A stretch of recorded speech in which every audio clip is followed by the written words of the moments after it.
मुझे तो नहीं लगता कि ये ट्रम्प कोई मसीहा है। एक सिस्टमेटिक ऑर्गेनाइज्ड जेनोसाइड हुआ है और सारा जो है वो अमेरिकन गवर्नमेंट ने उसको सपोर्ट किया है। ये हमारी बेवकूफ़ी है कि जो हम उनसे उम्मीदें लगाते हैं, यानी हमें खुद पर भरोसा नहीं है और हम दूसरों पर भरोसा करते हैं कि वो हमारी मुश्किलात को ठीक करें। यानी हम अपने घर से कचरा खुद नहीं निकालते, लेकिन दूसरों से तवक्को करते हैं कि वो आए और आकर हमारे घर से कचरा निकालें। तो ये हो नहीं सकता। दूसरों के सेवियर बन रहे हैं, अपना मुल्क पहले बचा रहे हैं। जो तजज़िया आपने पेश किया उस पर यही कमेंट करता हूँ कि no hope from Trump, no any hope.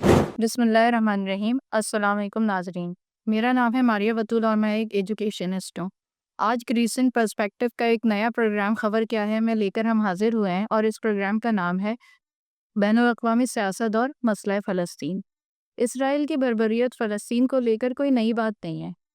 जब से ये नया बैनुल-अक़वामी मंज़र-आमा शुरू हुआ है ट्रम्प के आने के बाद, तब से ये थोड़ा-सा ज़्यादा डिस्कशन में आ रहा है। उसका रीज़न ये है कि ट्रम्प ने जो पहली स्पीच दी, प्रेसिडेंशियल स्पीच 20 जनवरी को, during oath taking of Trump, जब उन्होंने अपनी स्पीच में पहली बात कही और मिडल ईस्ट में रिफ्यूजीज़ के वापस जाने को खुश आइन करार दिया।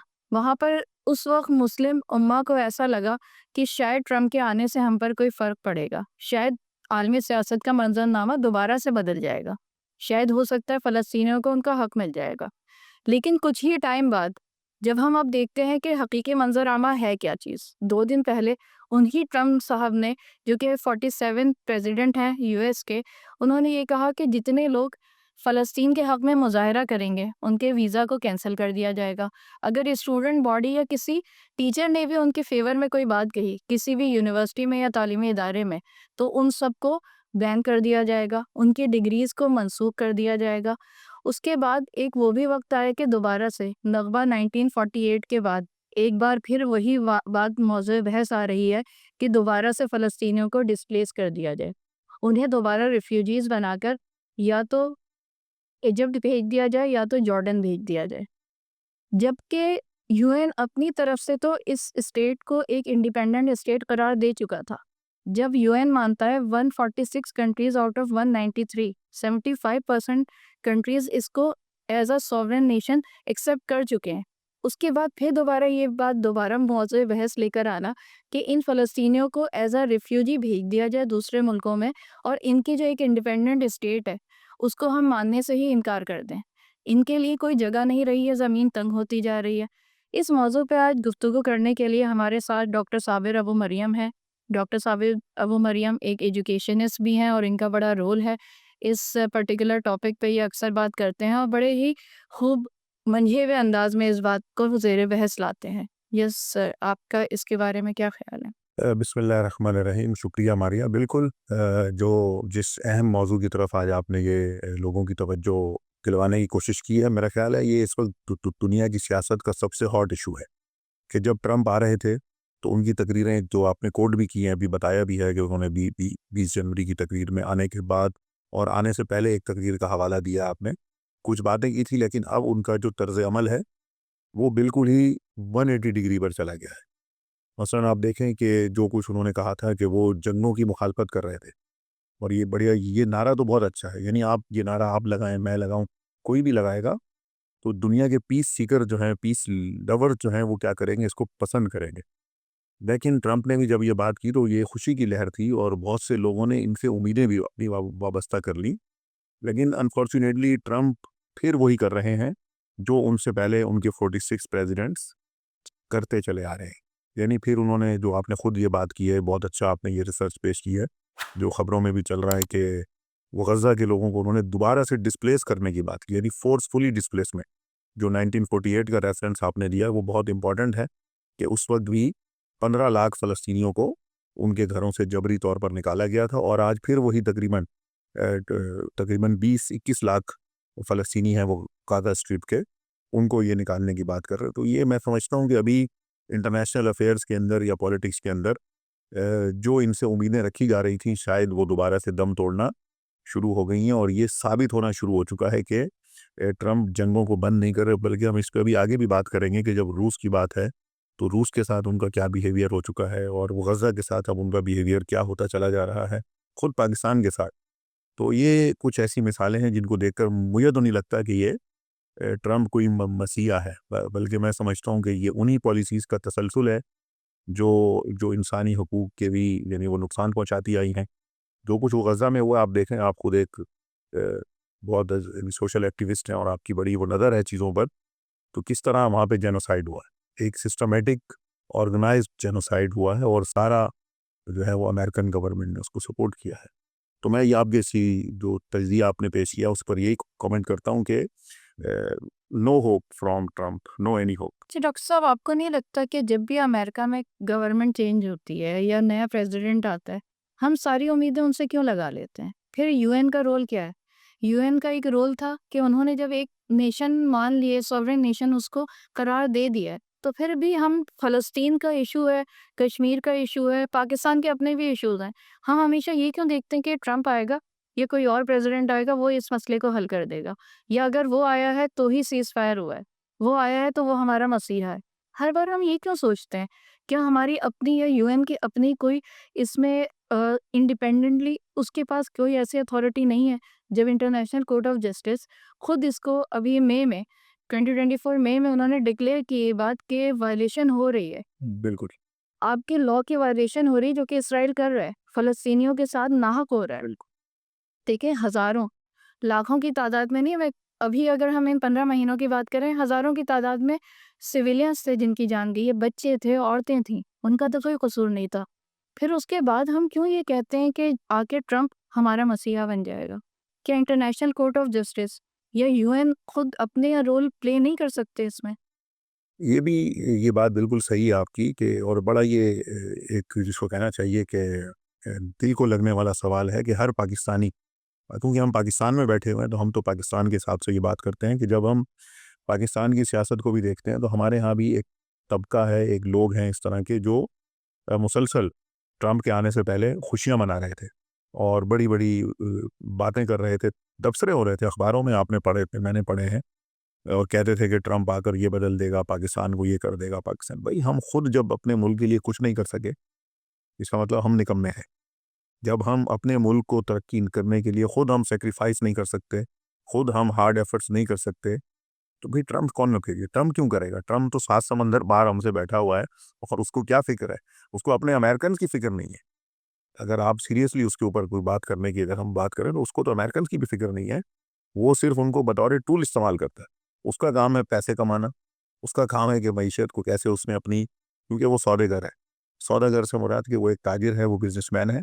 उसका काम है कि पैसे कहाँ से मल्टीप्लाई करने हैं। उसको फ़िक्र नहीं है कि अमरीकी मरता है, पाकिस्तानी मरता है, फ़लस्तीनी मरता है, उसको इस चीज़ से कोई हासिल, ये हमारी बेवकूफ़ी है कि जो हम उनसे उम्मीदें लगाते हैं। यानी हमें खुद पर भरोसा नहीं है और हम दूसरों पर भरोसा करते हैं कि वो हमारी मुश्किलात को ठीक करें। यानी हम अपने घर से कचरा खुद नहीं निकालते, लेकिन दूसरों से तवक्को करते हैं कि वो आएँ और आकर हमारे घर से कचरा निकालें। तो ये हो नहीं सकता, ये कभी नहीं हो सकता क्योंकि इस कचरे के ज़िम्मेदार भी हम खुद वो खुद हैं, वो भी हैं। जितनी जितनी हमारी ये देखें, आपकी जो गुफ्तगू का दूसरा पार्ट है, उसमें एक नुक्ता मुझे याद आ रहा है कि कॉलोनियलिज़्म, ये खित्ता जो है, यानी हम, क्योंकि मैं सिर्फ़ इसी की बात कर रहा हूँ, बरे-सगीर और पाकिस्तान और हिंदुस्तान के इलाकों की।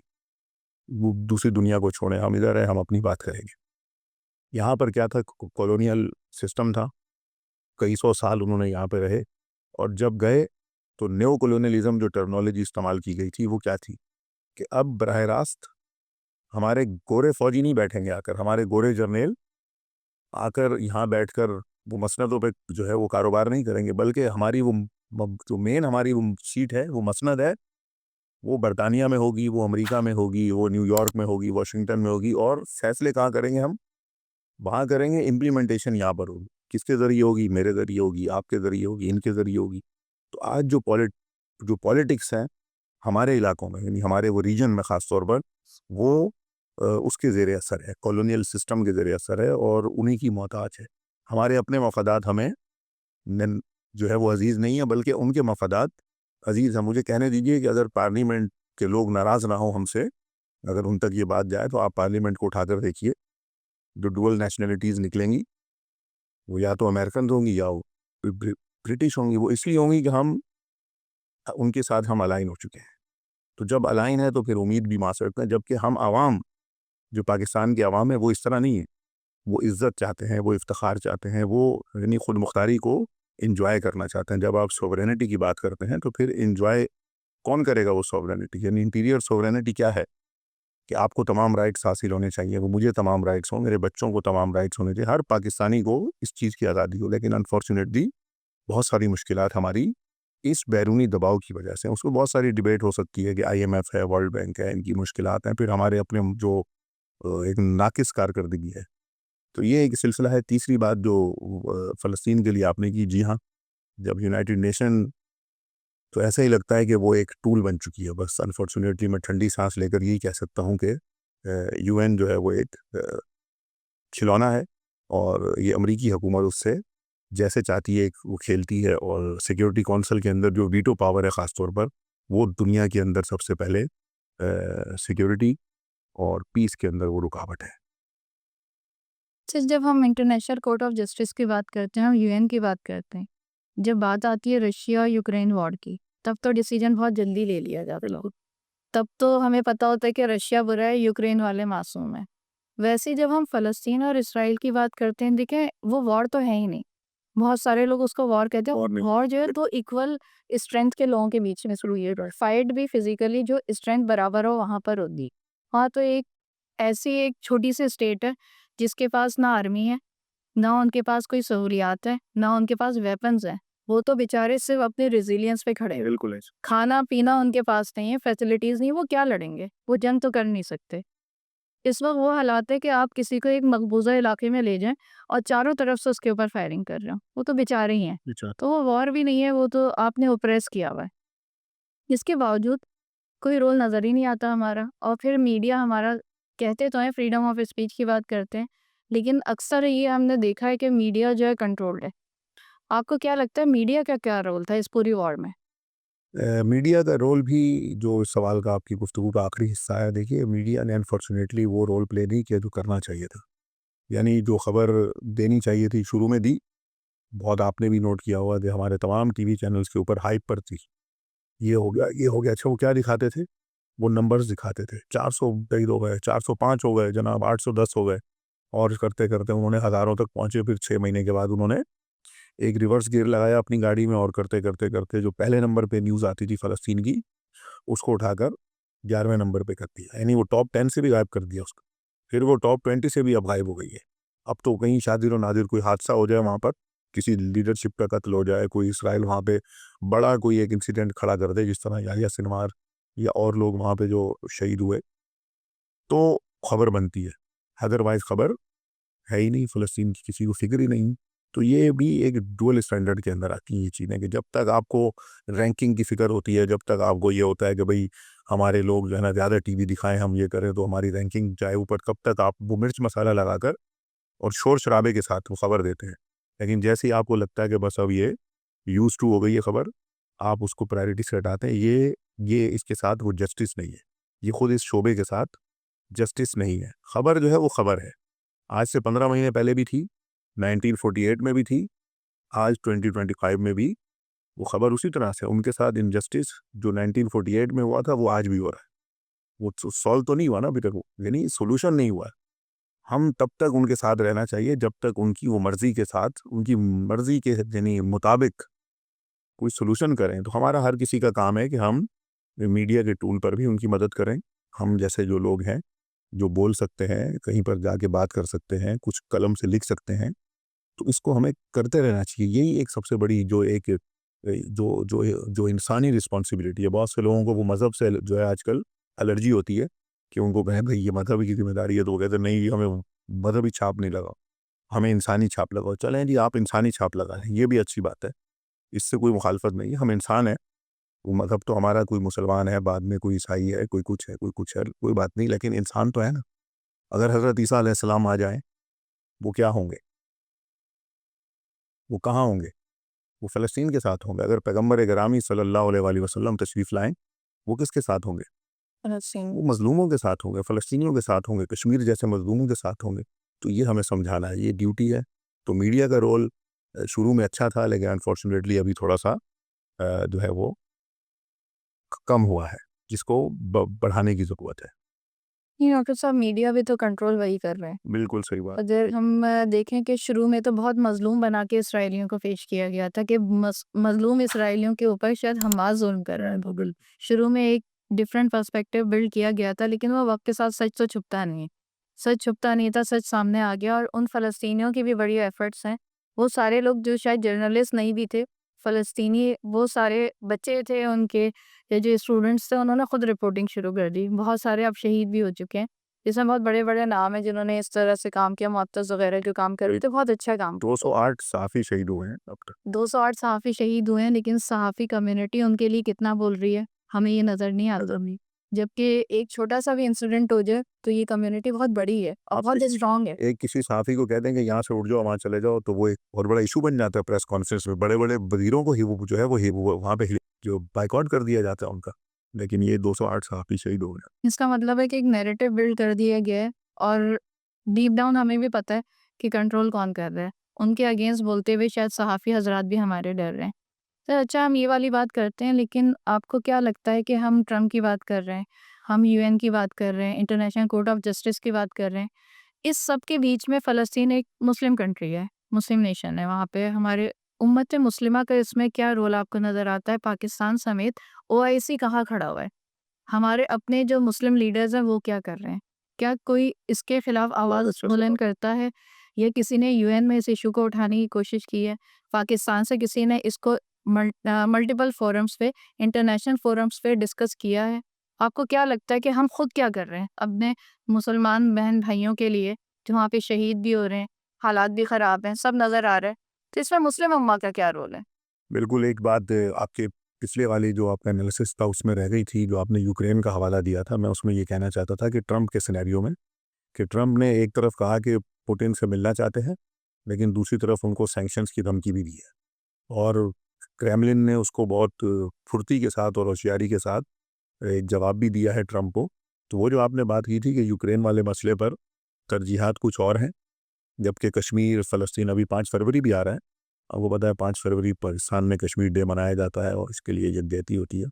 तो वहाँ कोई यानी वहाँ इंसानियत की तारीफ़ ही अलग है, डेफिनेशन ही जो इंसान की है, वो अमेरिका में अलग है, वो यूक्रेन के लिए अलग है, सूडान को जब तकसीम करना हो वहाँ के लिए अलग है, और जब कश्मीर को ऑक्युपाइड करना हो, फ़लस्तीन को ऑक्युपाइड करना हो, तो वहाँ इंसानियत की तारीफ़ चेंज हो जाती है। ये तो वो तस्करा हो गया।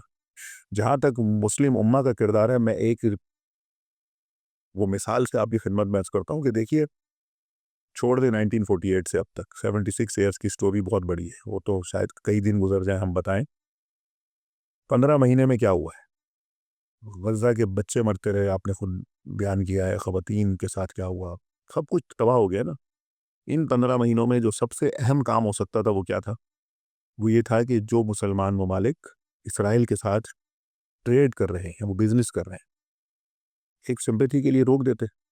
अगर 15 महीने कोई ट्रेड नहीं करेगा, किसी मुसलमान मुल्क को 5-6 अरब डॉलर का अगर नुकसान बर्दाश्त करना पड़ेगा, तो क्या वो नहीं कर सकता? क्या है इसमें? यानी ये बात समझ से बाहर है कि वो इसराइल जो वहाँ पे बच्चों को कातिल है, जो जेनोसाइड कर रहा है, उसके साथ हम ट्रेड कर रहे हैं। गज़ा में पीने को पानी नहीं था, बच्चे बिलख कर वो मर रहे थे, लेकिन जो गासिब इसराइली फ़ौज के लोग पानी पी रहे थे, मिनरल वाटर्स की बोतल्स, वो हमारे मुसलमान मुल्कों से वहाँ पर इम्पोर्ट की जा रही थी। वो वहाँ से यानी मुसलमान मुल्क एक्सपोर्ट कर रहे थे, उसको इसराइल भेज रहे थे। तो मुस्लिम उम्मा का किरदार तो ये है। यानी मैं ये कहना चाहता हूँ कि मुस्लिम उम्मा का कॉन्सेप्ट कहाँ है? अगर ये 57 मुल्कों के हुक्मरानों को बिठाएं तो ही बनेगी ना ये मुस्लिम उम्मा। ओआईसी क्या है? वो मुस्लिम उम्मा बनेगी। हम तो आवाम हैं, हम तो मुस्लिम उम्मा हैं ही हैं, लेकिन जो असल कॉन्सेप्ट है वो 57 इन लोगों का है जो सरबराहान ममलिकत है। जब ये सरबराहान ममलिकत एक जगह बैठे आकर ओआईसी में इसी जंग के दौरान, ये भी मैं आपको इंटरनल वहाँ की खबर दे रहा हूँ कि वहाँ एक रेजोल्यूशन पास करने की बात की गई। यही रेजोल्यूशन, भाई 3 मुल्क थे, मैं नाम भी नहीं लेता, कि इनको कहा गया कि भाई आप इसराइल से अपनी तिजारत बंद कर दें, कम अज़ कम 8 महीने कर ली, अब तो बंद कर दें खुदा सा। और उस टाइम बीइंग बंद कर दें। उन्होंने नहीं की। वो रेजोल्यूशन ओआईसी के फ्लोर पर नहीं आ सकी। ये मुस्लिम उम्मा है। और पाकिस्तान भी आप देखें, पाकिस्तान के साथ क्या मसाइल है।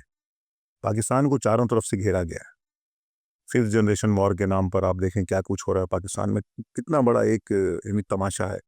और अभी कहने दीजिए कि ये जो खातून आई हुई अमेरिकन, क्योंकि आज हम अमरीकी सियासत की बात कर रहे हैं, एक अमेरिकन खातून ने पूरी पाकिस्तानी रियासत को नचाया हुआ है। अफसोस की बात है। यानी इस पर कभी फिर आप कभी बात करें तफसील से, इस तरह के इशूज़ पर लोगों को बताएं कि भाई ये पाकिस्तान का तमाशा क्यों लगाते हैं। एक खातून आई है वहाँ से यहाँ पर, और उसने पूरे मीडिया, यानी मीडिया की जो टॉप स्टोरी है वो बनी हुई है। तो ये हमारी जो है ना ये मुश्किल है कि हमें जिन चीज़ों पर हमें फोकस करना चाहिए था, हम वहाँ पर फोकस्ड नहीं है। हमारे अपने बॉर्डर सेफ नहीं है, ये एक रियलिटी बन गई है। हम हमारे अफ़गानिस्तान के साथ जो ताल्लुकात हैं वो दिन ब दिन ख़राब हो जाते हैं, फायरिंग हो जाती हैं बॉर्डर्स पर। ईरान हमारे साथ है, हम वहाँ से गैस नहीं ले सकते, अमेरिका की पाबंदियाँ क्योंकि ईरान पर हैं, लेकिन उससे ज़्यादा ऐसा लगता है कि शायद हम पर हैं। ईरान तो फिर भी ऐसा लगता है कि पाबंदियों के बाद भी आज़ाद है, कि उसने पाइपलाइन बना दी है, अपने बॉर्डर तक छोड़ दी है। लेकिन हमें ऐसा लगता है कि हम पाकिस्तान एटमी मुल्क और ताकतवर फ़ौज और सब कुछ रखने के बावजूद भी हमें ऐसा लगता है कि हम पाबंदियों में जकड़े हुए हैं, कि हम काम नहीं कर सकते। तो ये बहुत बड़ी मुसीबत है कि पाकिस्तान को बड़ी ही टेक्निकल तरीके से ये खुद ये इसमें कोई वो नहीं है, इसमें खुद अमेरिकन जो पॉलिसीज़ हैं, जो पॉलिसी मेकर्स हैं, जो वहाँ के जो पॉलिटिकल सिस्टम है, उन्होंने हमें जकड़ के रखा है कि पाकिस्तान इंटरनेशनल पॉलिटिक्स में कोई रोल प्ले ना कर सके। मुझे नहीं पता आप इस बात से इख्तलाफ करेंगे या नहीं कि पाकिस्तान का इंटरनेशनल पॉलिटिक्स में मुझे कोई रोल अभी तक नज़र नहीं आ रहा है। अगर रोल होता तो शायद हम काम की बातें कर रहे होते हैं। वही जो खातून आई हैं अमेरिका से, उनके बारे में हमारे जो मिनिस्टर साहब हैं सिंध के, वो बड़ा मज़ाहिया अंदाज में बता रहे थे कि देखें अमेरिका से खातून को लेकर आ गया, हमारे बच्चे बड़े टैलेंटेड हैं, क्या टैलेंट है इनका। उसमें नॉन इश्यूज़ को आप डिस्कस कर रहे हैं, लेकिन जो इतना बड़ा इशू है उसके बारे में आप बात नहीं करते। मुझे भी एक नज़र नहीं आता, कश्मीर इशू पे भी अगर हम बात करें तो कितनी बात की जाती है। कश्मीर सॉलिडारिटी डे फ़ख्र से मना लिया जाता है, 5 फरवरी को हम छुट्टी मना लेंगे, लेकिन उस छुट्टी मनाने के बाद आगे पीछे मुझे नहीं नज़र आता। किसी फ़ोरम पे उसको रेज़ करना उस पॉइंट को। ये कह सकते हैं कि हम शायद खुद इतने मज़बूत नहीं हैं, हम में खुद अभी तक इत्तेहाद ही नहीं है। जब इत्तेहाद नहीं होगा, यूनिटी नहीं होगी, तो बाहर से कोई भी आके हमारे साथ कुछ भी कर सकता है, वही हो रहा है फ़लस्तीन में। अच्छा, जब हम इसकी बात करते हैं नकबा की, नकबा एक प्रॉपर एथनिक क्लींजिंग थी।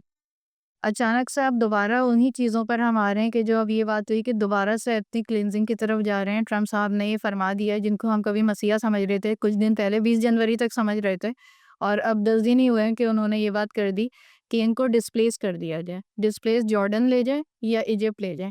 जॉर्डन ऑलरेडी 2.7 मिलियन फ़लस्तीनी रेफ्यूजीज़ को डील कर रहा है।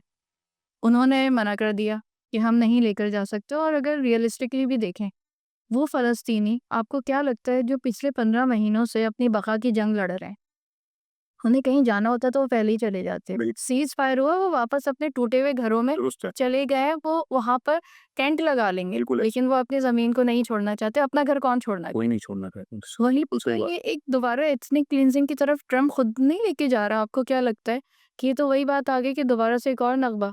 बिफोर वॉर 2.3 मिलियन वहाँ पे फ़लस्तीनी थे, तो क्या अब इनको दोबारा डिस्प्लेस किया जाएगा?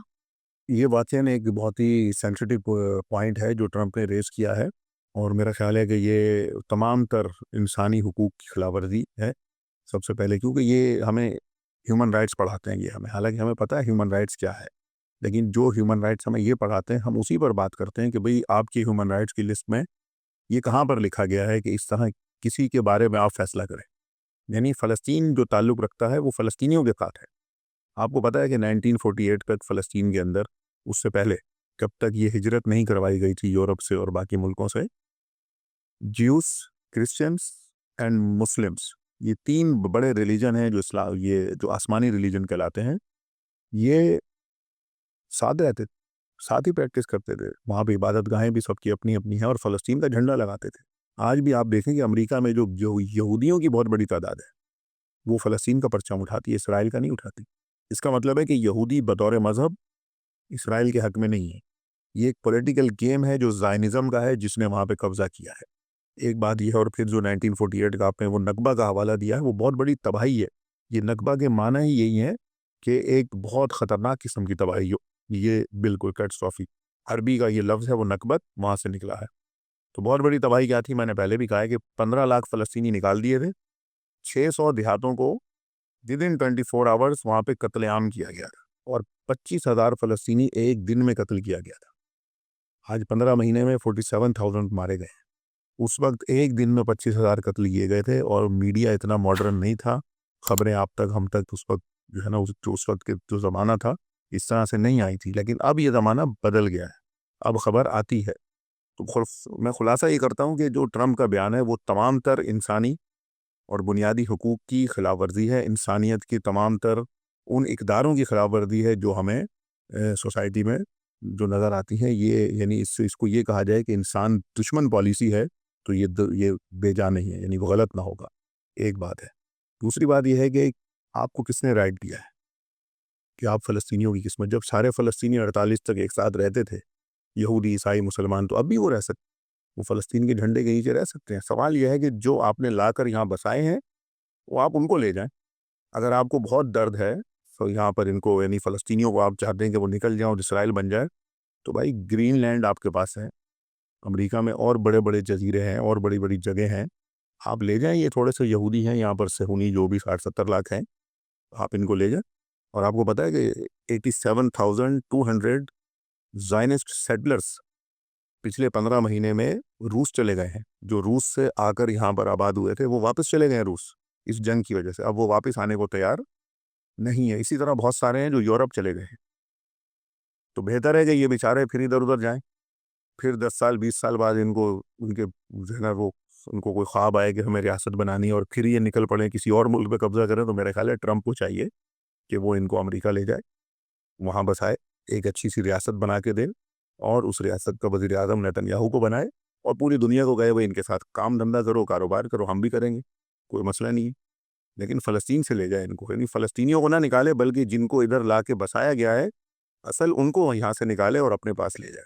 ये सबसे अच्छा काम करना है मेरे ख्याल। बिल्कुल उसी तरह से इन्होंने फ़लस्तीनियों के साथ किया है कि आपके घर में किराएदार आए, बल्कि किराएदार भी नहीं, आपने मेहमानों को, उनके पास घर नहीं था, उन्हें जगह दी और उन्होंने आके आपके घर पे कब्ज़ा करके आपको निकाल दिया। और बाहर जितने लोग हैं जो कि इंसानियत और बुनियादी इंसानी हुकूक की बात कर रहे हैं, वो ये कहें कि आप अपना घर छोड़ के चले जाएँ। ये बेचारे आपके घर का ज़्यादा हिस्सा क्योंकि कैप्चर कर चुके हैं, तो अब ये इनका घर है। नहीं, वो रेड इंडियंस को भी लाना चाहिए वापस, यस, जिनको उनको भी लेके जिनको अमेरिकन ने निकाला था। फिर ट्रंप को चाहिए कि अगर जस्टिस करना है और चैंपियन बनना है तो फिर रेड इंडियंस को जो है ना वो अमेरिका लाओ। अमेरिका को सबसे पहले आज़ाद करना चाहिए ताकि ये सारे मसाइल की जड़ जो है वो ख़त्म हो। ट्रंप आज़ादी की जब बात करता है तो वाक़ई में पहले अमेरिका में रहने वाले लोगों को तो आज़ादी दे, अपने राय का इज़हार करने की तो आज़ादी दे। वो तो ये भी कह रहे हैं कि एक फ्रीडम ऑफ स्पीच का उन्होंने नारा लगाया अपनी पहली स्पीच में 20 जनवरी को। और अब ये कह रहे हैं कि अगर किसी ने फ़लस्तीन के हक़ में कोई मुज़ाहरा किया, हालाँकि प्रोटेस्ट का राइट है अमेरिका में, उन्होंने कहा है कि हम उनकी डिग्रीज़ कैंसल कर देंगे। ये सबसे बड़ी वायलेशन है। सबसे बड़ी फ्रीडम ऑफ स्पीच तो गया साइड में। दूसरा मुझे ऐसा लगता है कि आपको क्या लगता है कि ट्रंप ने एक नैरेटिव बनाया था जिसकी वजह से मुस्लिम कम्युनिटी ने भी उसको वोट दिया। सबको ऐसा लगा था कि शायद वो फेवर में बात करेगा। फिर आने के बाद ये रशिया और यूक्रेन वॉर पे जब हम बात करते हैं, रशिया के अगेंस्ट तो पूरी दुनिया खड़ी हो जाती है कि यूक्रेन के साथ नाइंसाफ़ी हो रही है। यूक्रेन के बेसिक राइट्स के अगेंस्ट बात कर रहे होते हैं कि इसके बेसिक राइट्स को वायलेट किया जा रहा है। आपको क्या लगता है कि रशिया और अमेरिका के ताल्लुकात किस तरह और किस नहज पे जाएँगे?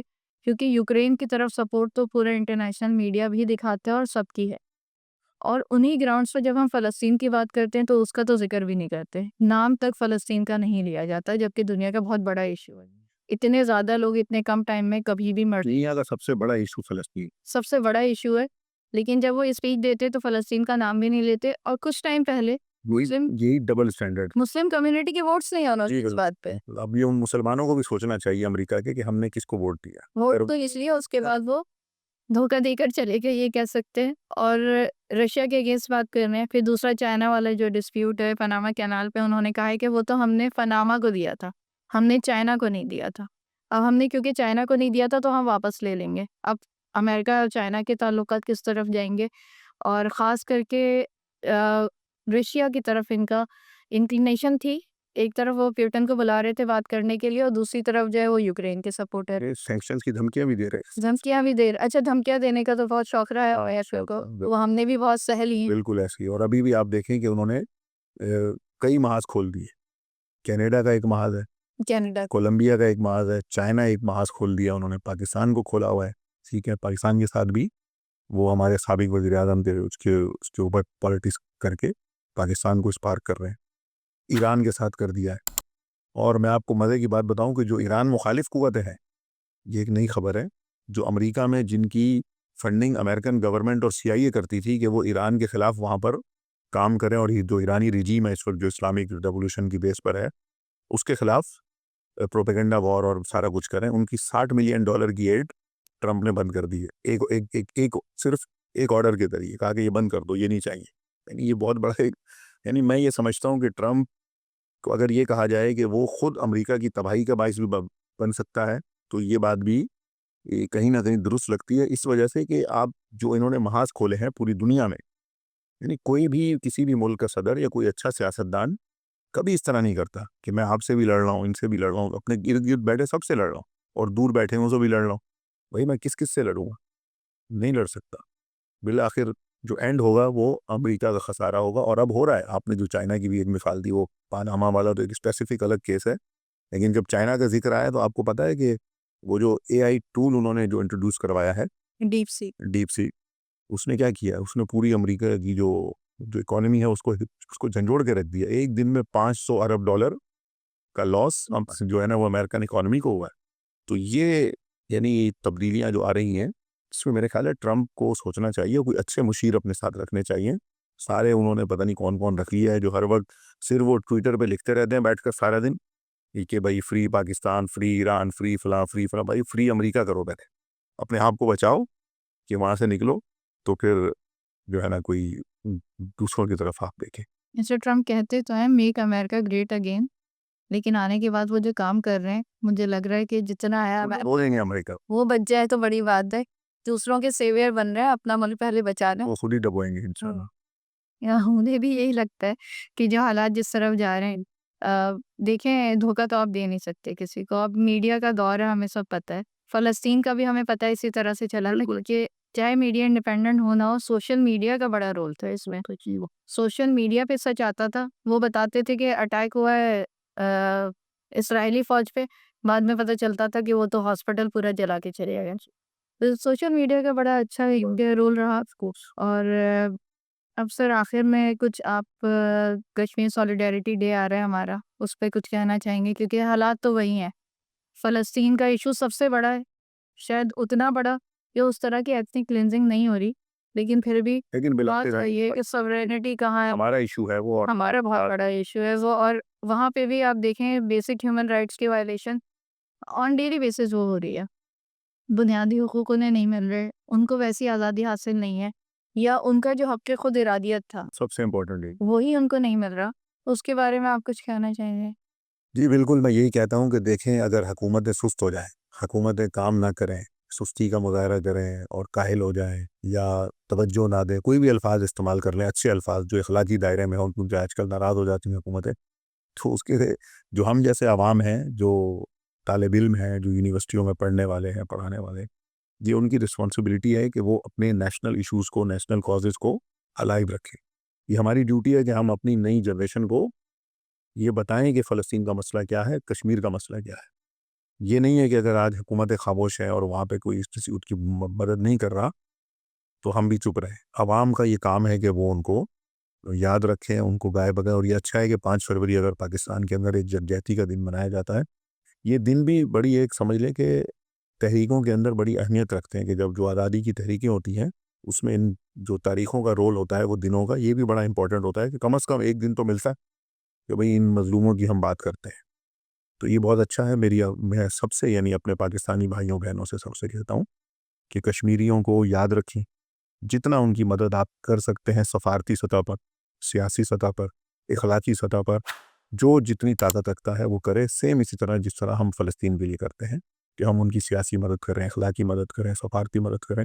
क्योंकि जब तक आप ये सारे महाज पर नहीं होंगे, आप अपना जो केस है वो सही जगह के ऊपर वो पुट अप वो नहीं कर सकते। आपको वो लेबल कर दिया जाता है कश्मीर में टेररिज्म के साथ, जबकि कोई टेररिज्म नहीं है। यानी यूनाइटेड नेशन की जो रेजोल्यूशन है 2349 मेरे ट्विटर अकाउंट के ऊपर पिन ट्वीट है, जो मैंने कई सालों से लगाकर यूनाइटेड नेशन के कोर्ट के साथ रखी हुई है, उसी को कोटेशन के साथ। वो ये अलाउ करती है कि अगर किसी कौम की ज़मीनों पे कब्जा हो जाए, तो कब्जा छुड़वाने के लिए उस कौम का हक है कि वो मुसल्लह जहाद करे या जद्दोजहद करे और अपनी ज़मीन और अपना हिस्सा, अपना ये वतन वापस ले। तो कश्मीर में भी जो जो रेजिस्टेंस है वो लेजिटिमेट है, और इसी तरह फ़लस्तीन की रेजिस्टेंस भी लेजिटिमेट रेजिस्टेंस है, जिसको कोई भी आदमी या कोई इदारा टेररिज्म से लेबल नहीं कर सकता। बट अनफॉर्चुनेटली हमारे साथ ये किया जा रहा है, कश्मीर के अंदर भी और फ़लस्तीन के अंदर भी। तो हमें इस महाज के ऊपर भी देखना है, और फ़लस्तीन की और कश्मीर की जितनी मुमकिन हो हमें उसकी हिमायत जिस तरह मुमकिन हो वो करनी चाहिए, कि ये हमारे अपने कॉजेज़ हैं।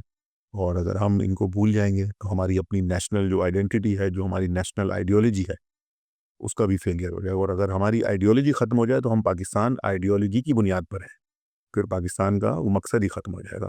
खुदा न खास्ता।